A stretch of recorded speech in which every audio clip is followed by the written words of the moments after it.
دنیا کے سب سے بڑے ڈیزرٹ میں ٹھیک اس جگہ پر جہاں میلوں دور تک نہ کوئی شہر آباد ہے، نہ کوئی بستی، اور حتیٰ کہ کوئی جھوپڑ پٹی تک موجود نہیں ہے، یہاں سیٹلائٹ امیج سے ایک عجیب پیٹرن بنا دیکھا گیا۔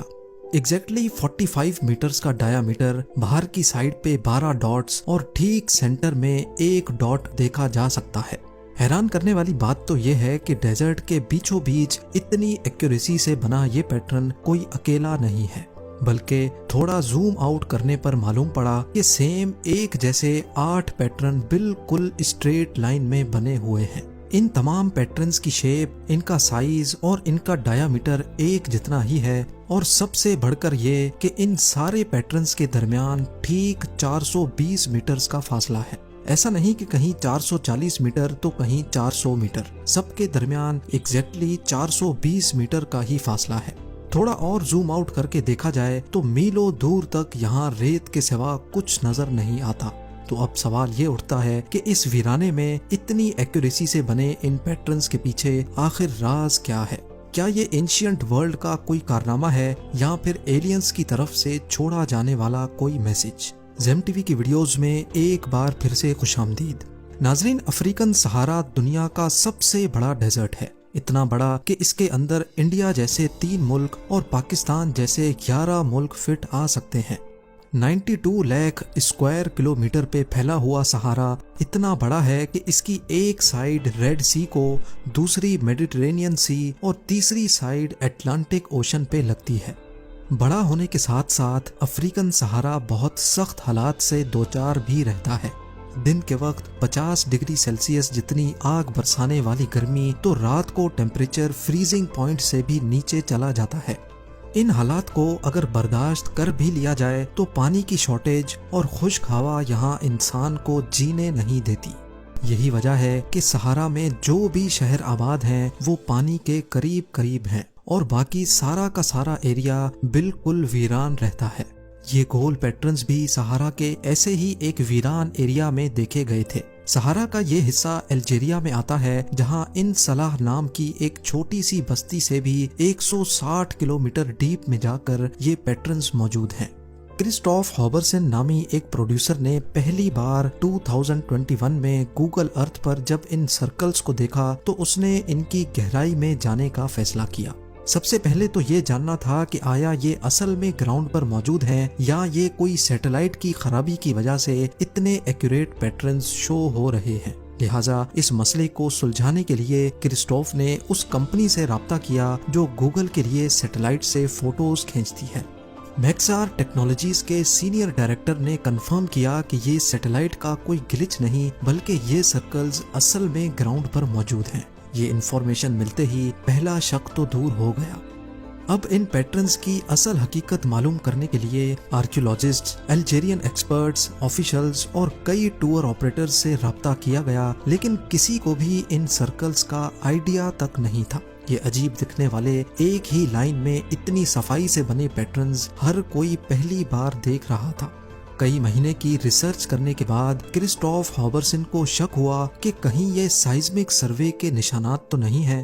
سائزمک سروے زمین میں آئل ڈھونڈنے کے لیے پرفارم کی جانے والی ٹیکنیک کو کہتے ہیں، جس میں ایک مشین پر لگے ہیمر کی مدد سے زمین میں وائبریشن پیدا کی جاتی ہیں۔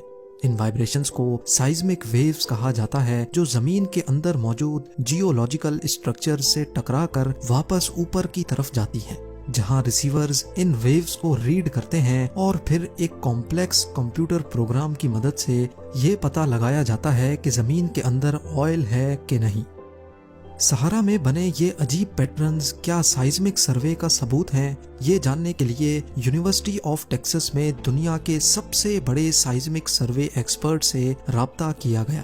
باب ہارڈیج نے جب ان پیٹرنز کی پکچر کو دیکھا تو ان کا کہنا تھا کہ یہ پیٹرنز کسی صورت بھی سائزمک سروے کے نہیں ہو سکتے، کیونکہ پہلی بات سروے میں مشین ایسے پیٹرن ہی نہیں بناتی، اور دوسرا یہ کہ جو بھی کمپنی ہزاروں لاکھوں ڈالر خرچ کر کے کسی سائٹ پر سروے کرتی ہے اور وہاں آئل نہیں مل پاتا تو وہ اپنے نشانات مٹا دیتی ہے تاکہ ان کی گئی محنت کا کوئی دوسری آئل کمپنی فائدہ نہ اٹھائے۔ یعنی باب کے مطابق یہ پیٹرنز سائزمک سروے کے نہیں ہیں۔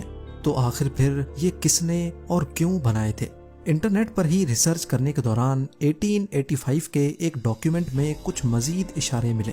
اس ڈاکیومنٹ میں ایک کنویں کا ذکر کیا گیا ہے اور ساتھ ہی 2 ٹومز کا ذکر بھی کیا گیا ہے جو سرکولر شیپ کی ہیں اور ان پیٹرنز کی طرح بہت ریگولر شیپ کی بنی ہوئی ہیں، اور سب سے بڑھ کر یہ کہ ان ٹومز کی لوکیشن بھی پیٹرنز سے صرف 10 کلومیٹر ہی دور ہے۔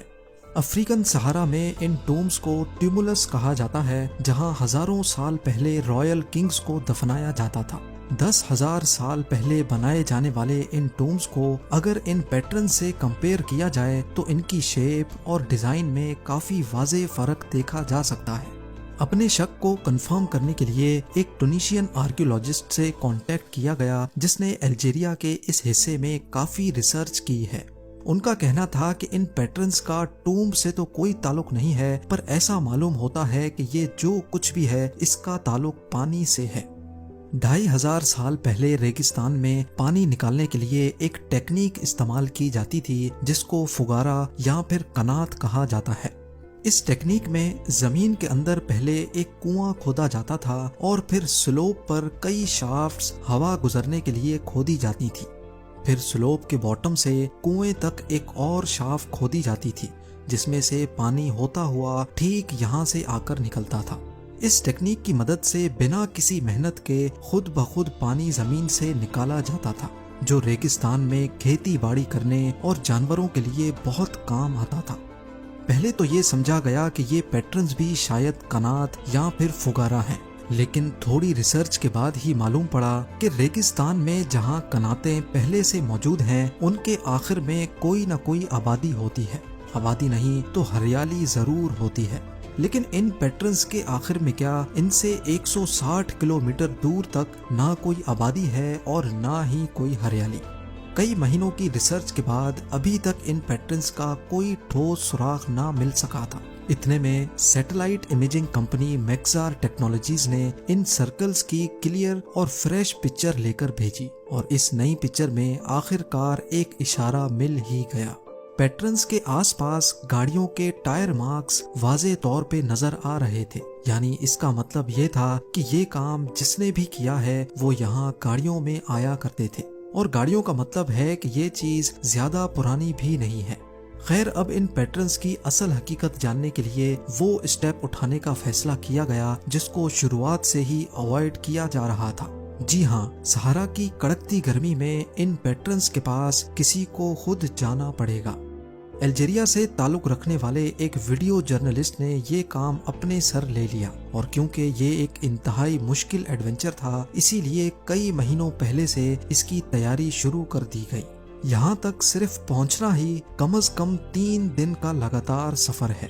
کیمرہ، کیمپنگ، کوکنگ اور میڈیکل ایکوپمنٹ کے ساتھ ساتھ پانی کے کینز اور ایکسٹرا فیول ارینج کر کے سفر کا آغاز کیا گیا۔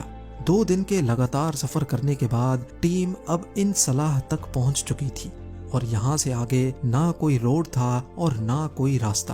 جی پی ایس کی مدد سے ٹیم نے ان پیٹرنز کا رخ کر کے ریگستان میں قدم رکھ دیا۔ کئی گھنٹوں کے مسلسل سفر کے بعد رکتے اور پھنستے ہوئے وہ اب آخر کار اپنی منزل کے قریب پہنچ چکے تھے۔ وہ ٹائر مارکس جن کو سیٹلائٹ سے دیکھا گیا تھا وہ بھی ظاہر ہونا شروع ہو گئے تھے۔ جب ٹیم پہلے پیٹرن پہ پہنچی تو ان کی خوشی کی انتہا نہیں تھی۔ جو سیٹلائٹ سے صرف ڈاٹس دکھ رہے تھے وہ قریب 4 سے 5 میٹر بڑے کھڈے تھے جن کو شاید ریت ڈال کر بند کیا گیا تھا۔ انہوں نے 8 کے 8 پیٹرنز کو وزٹ کر لیا، سب میں 13 کھڈے ایک ہی ڈیزائن میں موجود تھے، لیکن ان پیٹرنز میں ایک چیز ایسی تھی جو سیٹلائٹ سے نظر نہیں آ سکتی تھی، اور وہ تھیں میٹل کی یہ تاریں۔ کچھ میٹل وائرز کو زمین کے اندر سے نکلتے دیکھا جا سکتا تھا، جن میں سے کچھ تو ایسی تھیں جن میں ربڑ سلیو ابھی تک چڑی ہوئی تھی۔ ابھی ان وائرز کا معاملہ کسی کے سمجھ میں آتا کہ وہاں سے ایک اٹیچمنٹ اسٹرپ ملی۔ یہ اسٹرپ عام طور پہ سامان کو باندھنے کے لیے استعمال ہوتی ہے، اور اس اسٹرپ پہ ایک اسٹیمپ لگی تھی جس پہ کچھ لکھا ہوا تھا۔ جب اس کو ٹرانسلیٹ کیا گیا تو معلوم پڑا کہ یہ اسٹیمپ ایکسپلوسیو اور ایمونیشن بنانے والی کمپنی کی تھی۔ جی ہاں، ان کھڈوں میں ڈائنامائٹ تھا۔